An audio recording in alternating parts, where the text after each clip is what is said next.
साथियों नमस्कार। आज का वीडियो मैं ऐसे प्रतियोगी छात्रों के लिए बना रहा हूं, ऐसे युवाओं के लिए बना रहा हूं जो लेखपाल बनने के लिए प्रतिबद्ध हैं और 2026 उनके लिए सुनहरा अवसर भी है। लेकिन जब आपके अंदर एक जुनून होता है, उत्साह होता है, तो आप उस पद को पाने की आपके अंदर ललक पैदा होती है और आप मेहनत भी करते हैं। तो आज मैं आपको वेतन के बारे में तो बताऊंगा ही, लेखपाल का वेतन क्या है, उसके साथ साथ इतना आसान टिप्स बताऊंगा कि अगर आप उस टिप्स का पालन कर लिए तो आपको लेखपाल बनने से कोई रोक नहीं सकता। 100% गारंटी है। सबसे पहले हम लोग वेतन की चर्चा कर लेते हैं। लेखपाल का जो ग्रेड पे है वो 2000 है। बेसिक पे जो है वो 21,700 है। और वेतन की गणना जब भी होती है तो बेसिक पे जो है उसमें जो डीए चल रहा होता है वर्तमान समय में उसको जोड़ा जाता है। वर्तमान समय में डीए 58% चल रहा है।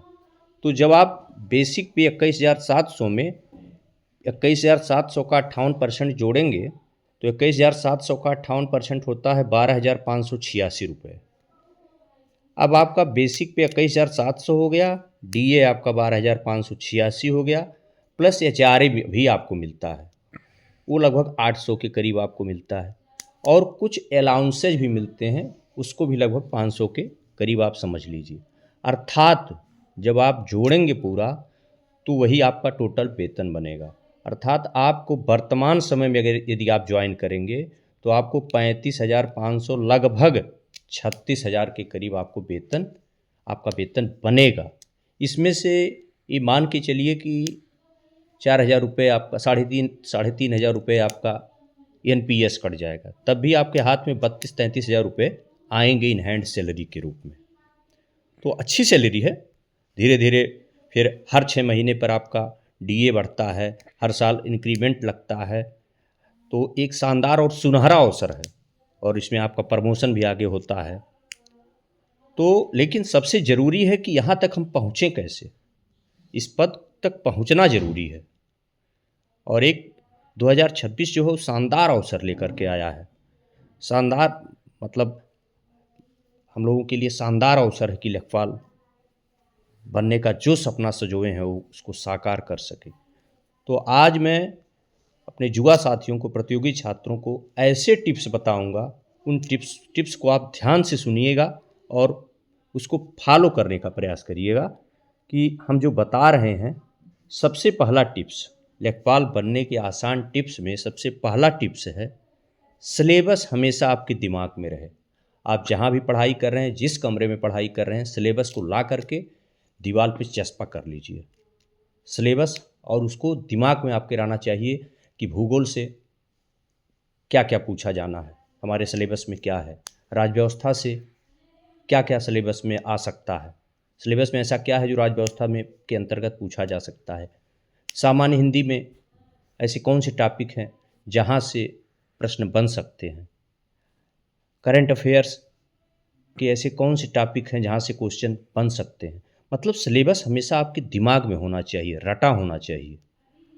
दूसरा, पहली बात तो आप सिलेबस आप अपने पास रखेंगे। दूसरा, आप सिलेबस को देखने के बाद पिछले वर्ष के प्रश्न पत्रों का अध्ययन करेंगे। पिछले वर्ष के प्रश्न पत्रों का अध्ययन क्यों करेंगे? उससे आप यह जानने का प्रयास करेंगे कि ऐसे कौन से टॉपिक हैं जहाँ से क्वेश्चन हर साल बनते ही बनते हैं। मुझे उन टॉपिकों को एक जगह नोट कर लेना है और उस टॉपिक पे हमारी 100% पकड़ होनी चाहिए। जिस भी विषय की जो टॉपिक सबसे ज़्यादा महत्वपूर्ण है उस पर एकदम 100% पकड़ होनी चाहिए। अब दूसरा टिप्स ये हो गया कि पुराने प्रश्न पत्रों का हमें अध्ययन करके यह जानना है कि महत्वपूर्ण क्या है। साथियों, एक चीज़ जान लीजिए, यह जानना बहुत ज़रूरी होता है कि पढ़ना क्या है, लेकिन उससे ज़्यादा ज़रूरी यह होता है कि हमें छोड़ना क्या है। और इसका पता आप प्रश्न पत्रों को देख करके, पिछले साल के प्रश्न पत्रों को देख करके ही लगा पाएंगे। 2 टिप्स आपके पास हो गया। तीसरा टिप्स होगा ठोस और पाठ्य सामग्री कम से कम रखिए। एक विषय से संबंधित एक पाठ्य सामग्री, अर्थात मैटर आपके पास बहुत अधिक ना हो, क्योंकि बहुत अधिक मैटर होंगे तो आप रिवीजन नहीं कर पाएंगे। और मैं आपको क्लियर बता दे रहा हूँ कि जो रिवीजन नहीं करते हैं वो लाख पढ़ें, सफलता नहीं मिल सकती। सफलता का मूल मंत्र है बार बार रिवीजन। और जो लोग कई परीक्षाओं में सफल होते हैं उनका मूल मंत्र यह है कि वो पाठ्य सामग्री कम से कम रखते हैं और उसका बार बार रिवीजन करते हैं। और बार बार रिवीजन करने से क्या होता है कि वो पाठ्य सामग्री आपके दिमाग में 100% तैयार हो जाती है। वो चीज़ आपके सबकॉन्शियस माइंड में चला जाता है और वो आपको कभी भूलता नहीं है। और जब क्वेश्चन परीक्षा में सामने आएगा तो वहाँ आप ट्रिक कर ले जाएंगे। चौथा पॉइंट क्या ध्यान आपको रखना है, अपने पाठ्य सामग्री पर पूर्ण भरोसा दिखाना है। अंदर से ये होना है कि हमारे पास जो पाठ्य सामग्री है वो पर्याप्त है। यूट्यूब की दुनिया में जा कर के या किसी का देख करके आपको विचलित नहीं होना है कि वो तो इस विषय से, वो लड़का इस विषय से या वो लोग इस विषय से ये पाठ्य सामग्री पढ़ रहे हैं। आपको किसी कोचिंग का प्रचार देख करके विचलित नहीं होना है। आपके पास जो पाठ्य सामग्री है, एक बार आप निश्चिंत हो लीजिए कि जो पाठ्य सामग्री है वो हमारे जो सिलेबस दिया है उसके अनुसार पर्याप्त है। उसके बाद आप 100% मन बना करके केवल उसी पाठ्य सामग्री पर अध्ययन करिए, उसको याद करिए। किसी की पाठ्य सामग्री को देखकर भटकना नहीं है। पांचवा पॉइंट है बार बार पाठ्य सामग्री को देख करके उसका रिवीजन कर करके उसको दिमाग में एकदम बैठा लेना है कि वहाँ से क्वेश्चन आए तो गलत ना हो। छठा टिप्स क्या है, पूर्ण आत्मविश्वास होना चाहिए आपके अंदर। पूर्ण आत्मविश्वास एवं पढ़ाई के प्रति प्रतिबद्धता जरूरी है, क्योंकि आप सफल तभी होंगे जब आप पढ़ाई के प्रति प्रतिबद्ध होंगे, सर्विस लेने के लिए प्रतिबद्ध होंगे कि सर्विस इस बार 2026 में लेना ही लेना है। सातवां पॉइंट आपका है सोशल मीडिया का इस्तेमाल कम से कम करना है आपको। थोड़ा सा आप एकदम तो नहीं छोड़ पाएंगे, मैं जानता हूँ आप जुआ हैं, थोड़ा बहुत तो आप व्हाट्सएप फेसबुक चलाएंगे, लेकिन उसको कम कर दीजिए। मैं ये भी कह सकता हूँ कि आप एकदम छोड़ दीजिए, लेकिन ये हो नहीं पाएगा। और मैं वो चीज़ आपको नहीं बताऊँगा कि जो आप कर ना सके, मैं वही बता रहा हूँ जो आप कर सकते हैं और जिससे आप सफलता सुनिश्चित कर सकते हैं। सोशल मीडिया का इस्तेमाल कम कर दीजिए। और एक पॉइंट और, पूर्ण आत्मविश्वास एवं पढ़ाई के प्रति प्रतिबद्धता आपको निश्चित रूप से दिखानी है। आपके अंदर एक कॉन्फिडेंस होना चाहिए कि इस साल मुझे निकाल देना है, लेखपाल बन जाना है। और मैं 100% दावे के साथ कह रहा हूँ कि यदि जितने भी टिप्स मैं बताया हूँ, यदि उसका पालन आपने कर लिया तो लेखपाल की परीक्षा में चयनित होने से कोई भी ताकत रोक नहीं सकती।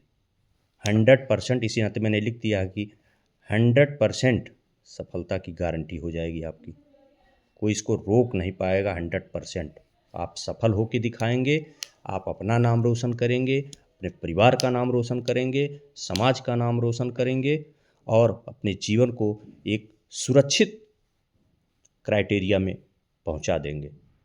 एक आपका परिवार जो है वो सुरक्षित जोन में होगा, क्योंकि आपके पास एक सरकारी नौकरी होगी और एक अच्छी नौकरी होगी, शानदार नौकरी होगी।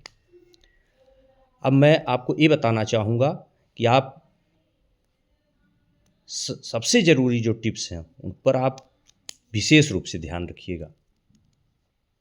और मैं आपसे अंत में यह भी कहना चाहूँगा कि मेरे चैनल को सब्सक्राइब जरूर करिए। इस नाते आपका ही इसमें लाभ है, इस नाते सब्सक्राइब करिए कि आपके लिए जो भी टिप्स या वीडियो मैं लाऊंगा लेखपाल से संबंधित, वो आपको तुरंत हासिल हो जाएगा, मिल जाएगा यूट्यूब पे। और आइकॉन बेल, जो बेल नोटिफिकेशन है, उसको ज़रूर दबा दीजिए यूट्यूब में, क्योंकि उससे आपके पास जो ही मैं कोई वीडियो डालूंगा वो आपके पास उसका नोटिफिकेशन पहुंच जाएगा।